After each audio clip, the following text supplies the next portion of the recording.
તો અહીંયાથી છે ને આપણી એન્ટ્રી થઈ ગઈ છે કિલ્લાની અંદર. હોનાની ટોપ રાખવામાં આવેલી છે અને આ બાજુથી હું તમને વ્યૂ દેખાડું. તો ગમે સોશિયલ મીડિયામાં જોયું હશે કે ભૂતિયા ગામ છે, મતલબ ત્યાં છે ને રાતોરાત આખું ગામ ખાલી થયું. તો જો આ છે ગામ. Hello good morning. તો ભાઈ મસ્ત મજાનું ગુડ મોર્નિંગ સુપ્રભાત થઈ ગયું છે રાજસ્થાનના જેસલમેરમાં. તો કાલ રાતે છે ને આપણે જેસલમેર આવતા રહ્યા હતા ને અત્યારે જો મસ્ત મજાના ડાગલા જેવા બધા તૈયાર થઈ ગયા છે ને ખંભે તેલો નાખી દીધો છે. અરે આપણી બ્રેજુડી અને હવે છે ને આમાં થેલા બેલા મૂકવી. જો ભાઈ 2-3 થેલા તો ગોઠવાઈ ગયા છે અને આજનો પ્લાન શું હાલે છે ને આ બાજુ જો ચર્ચા વિચારણા થાય છે. ભાઈ આજ આપણે કઈ બાજુ જવાનું છે? ચર્ચા વિચારણા થાય છે. ટૂંકમાં જેસલમેરમાં છે ને આજ આપણે રખડવાનું છે. હવે ક્યાં ક્યાં રખડવી છે ને એના માટે તમારે બસ આજના વ્લોગને લાસ્ટ સુધી જોતા રહેવાનું છે. તો વ્લોગ જોતા રહેજો અને હા એક નાનકડી એવી લાઈક પણ કરી દેજો. આ છોકરાઓ બધા ગોઠવાઈ ગયા ગાડીમાં? ના એટલે ગોઠવાઈ ગયા છે ગાડીમાં ને હવે છે ને અહીંથી જવાનું છે જેસલમેરનો કિલ્લો જોવા માટે. તો ચાલો જેસલમેરનો 5 કિલો જોવાનો છે. 5 કિલો એટલે શું કહેવાય? મહેલ જોવા માટે જવાનું છે. ચાલો. તો આ છે જેસલમેરનો કિલ્લો અને હવે છે ને આપણે ગાડી મૂકી દીધી છે પાર્કિંગમાં અને ત્યાંથી હવે હાલ્યા જઈએ છીએ કિલ્લો જોવા માટે. જો ભાઈ આટલો બધો મોટો જબરો કિલ્લો છે. હવે તો ઉપર જઈએ પછી ખબર પડશે કે કઈ રીતનું છે બધું. ભાઈ કિલ્લો જોવા જતા પહેલા છે ને આ શું છે ખબર છે? દાળ પકવાન છે. જો ભાઈ અહીંના દાળ પકવાન કંઈક આ રીતે છે. ભાઈ આનો ટેસ્ટ કેવો છે? સારો નથી, ધીમે નો મગાવો. લાવો મારે ટેસ્ટ કરવા પડશે ભાઈ. આ છે ને નકર આમને ભૂખ્યા રાખશે મને. મજા આવે ભાઈ, મજા આવે એવું. તો અહીંયાથી છે ને આપણી એન્ટ્રી થઈ ગઈ છે કિલ્લાની અંદર. જો ભાઈ અંદરથી કિલ્લો કંઈક આ રીતે દેખાય છે. ભાઈ ઓ ભાઈ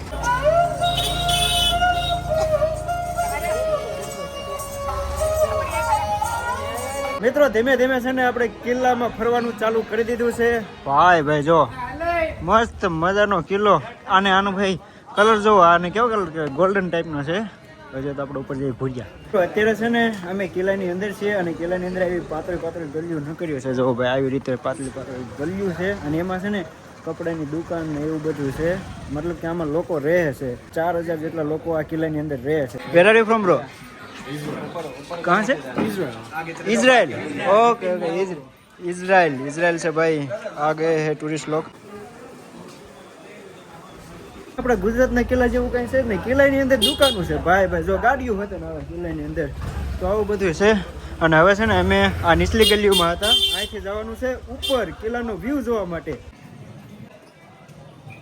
જો તમે પાતળી એવી ગલીઓમાં છે ને ભાઈ દુકાનું આવી ગલીઓમાંથી રખડીને જવાનું છે આપણે કિલ્લો જોવા માટે. જેસલમેરનો કિલ્લો જોવાનો ભાઈ. અહીંયા છે ને જો હોનાની ટોપ રાખવામાં આવેલી છે અને આ બાજુથી હું તમને વ્યૂ દેખાડું. પેલા તો હા જોવો જેસલમેર સિટીનો વ્યૂ જોવો. અહીંયાથી દેખાય છે ને સંપૂર્ણ જેસલમેર સિટી.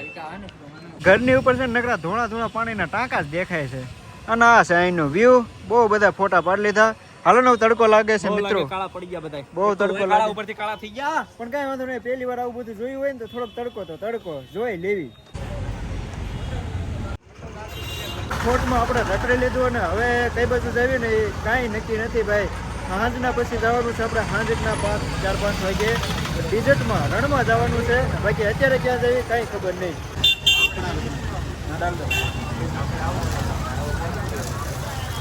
હા ઢોળ નાકમાં ઢોળ જ જો. આને ક્યાં પીતા આવડે? જો નાકમાં ગળી ગયું ભાઈ અડધું. ગુડ મજા આવી પણ. લીંબુ સોડા જોઈ લો. તેમ લીંબુ શરબત ને સોડા ને કેવા ધતિંગ કરે જોઈ લો. બેઠા સોરી ઉભા જેસલમેર થી હવે છે ને આપણે આ પેલા તો એ કરી લે. ડન થઈ ગયું ભાઈ તારું. તો ભાઈ જેસલમેર થી હવે છે ને આપણે નીકળી ગયા છીએ. અહીંયા એક રાજસ્થાનનું કદાચ તમે યુટ્યુબમાં અથવા તો ગમે સોશિયલ મીડિયામાં જોયું હશે કે ભૂતિયા ગામ છે. મતલબ ત્યાં છે ને રાતોરાત આખું ગામ ખાલી થયું હતું. તો એ ગામ જોવા જાવી છે. ગામનું નામ મને હમણાં તો આવડતું હતું અત્યારે. કોલધરા ગામ જાવી છે. તો હાલો એ ગામમાં જઈએ ને પછી જોયું કે ત્યાં કેવું છે હું છે બધું. ગામ છોડીને બધા પણ કઈ છે જ નહીં. ગામ ખાલી. હા પણ એ ગામ છોડીને ફૂલ્યા બધા ભાગી ગયા અને એ બધા ગયા ક્યાં?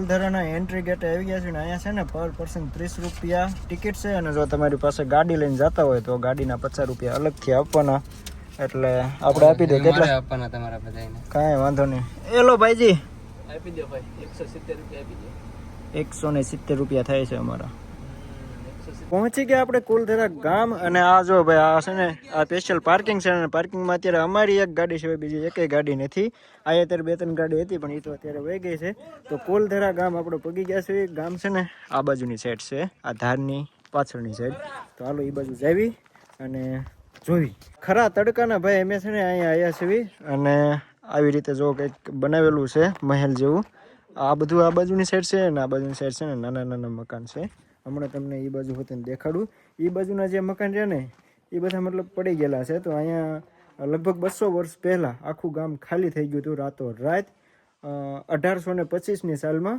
તો 1825ની સાલમાં છે ને આખું ગામ અહીંયાથી ગાયબ થઈ ગયું હતું રાતો રાત મતલબ ખાલી કરીને જતા રહ્યા હતા અને ભાઈ સાહેબ જો ભાઈ કોતરકામ આમાં ભારે કરેલું છે કલાકૃત્ય આમાં દેખાડેલું છે બધા લોકોએ જો બધાના નામ લખેલા છે ઓકે મિત્રો તો જો આ છે ગામ જેમાં આજે બધા છે ને મકાન છે એ મકાન તો અત્યારે પડી ગયેલા છે આ બાજુની સાઈડ તો આ એ જ ગામ છે જે 200 વર્ષ પહેલા રાતોરાત ખાલી થઈ ગયું હતું જો તો આવી રીતે કંઈક છે અત્યારે જો ભાઈ ખાલી દિવાલો વધી છે મકાનની આ રીતે બાકી બધું ખંડર થઈ ગયું છે અને એક એ પણ માન્યતા છે કે આ જે ગામ રહ્યું ને માન્યતા નહીં મતલબ અહીંયાના લોકો એમ કહે છે કે આ ગામમાં 5 વાગ્યા પછી કોઈને અહીંયા આવવાનું અલાવ નથી કેમ કે આ ગામનું એક બીજું પણ નામ છે ભૂતિયા ગામ બાકી આ ગામનું નામ છે કુલધરા પણ આને છે ને બધા ભૂતિયા ગામ તરીકે પણ ઓળખે છે તો અહીંયા 5 વાગ્યા પછી એટલે કે રાતે અહીંયા આવવાની બધાને મનાય છે કેમ મનાય છે તો એ તો મને ખબર નથી પણ આપણે માની શકીએ કે કદાચ આમાં ક્યાંક ભૂત કે એવું કંઈક થતું હોય ભૂત પ્રેત તમે જો એમાં માનતા હોય તો એવું કંઈક થતું હોય ના માનતા હોય તો પછી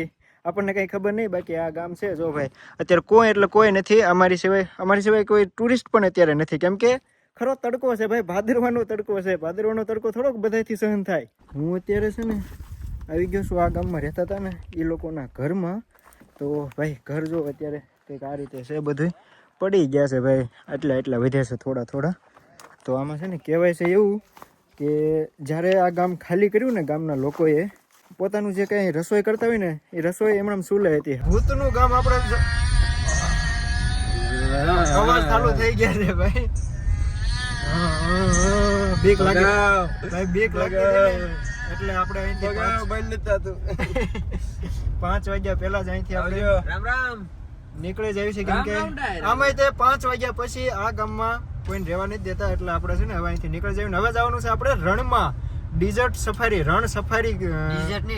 ડેઝર્ટ સફારી ભાઈ ડેઝર્ટ નહીં ભાઈ રણ હાલો ને આપણે ઇંગ્લિશ ક્યાં આવડે આપણને તો રણમાં જવાનું છે ઓન ધ વે થઈ જવી ઓકે ભાઈ 200 મીટર પછી જમણે બાજુ જવાનું છે ચાલો રણમાં જઈને મળીએ ઓ જી ભાઈ હમ આ ચુકે હે યહાં પર ટેન્ટ સિટી में તો મિત્રો તમે જોઈ શકો છો ભાઈ અત્યારે છે ને અહીંયા આપણે જેસલમેરનું રણ એરિયો છે ને એ બાજુ આવતા રહ્યા છીએ અત્યારે આ ટેન્ટમાં થોડીક વાર ફ્રેશ થશું ને પછી જઈશું આપણે રણમાં સફારીમાં તો અહીંયા છે ને થોડીક વાર અમે રોકાઈશું મતલબ ફ્રેશ થઈશું અને ત્યાર પછી અહીંયાથી લઈ જશે અમને રણમાં અને રણમાં લઈ જઈને પછી ત્યાં જોઈશું ભાઈ શું એક્ટિવિટી ને એવું બધું છે અમે છે ને આખું પેકેજ લીધેલું છે ભાઈ પર પર્સન કેટલા ભાઈ આપણે લીધેલા 1500 રૂપિયા પર પર્સન 1500 જેમાં જમવાનું આ ટેન્ટમાં રહેવાનું અને રણમાં લઈ જાય ને એ બધું ભાડું એમાં આવી ગયું તો ભાઈ આ છે આપણું ટેન્ટ જો કંઈક આ રીતનું છે આવું મસ્ત મજાનું ટેન્ટ છે ને આમાં છે ને આપણે આજની નાઈટ અહીંયા કરવાની છે મતલબ કે અહીંયા રોકાવાનું છે પણ એના પહેલા છે ને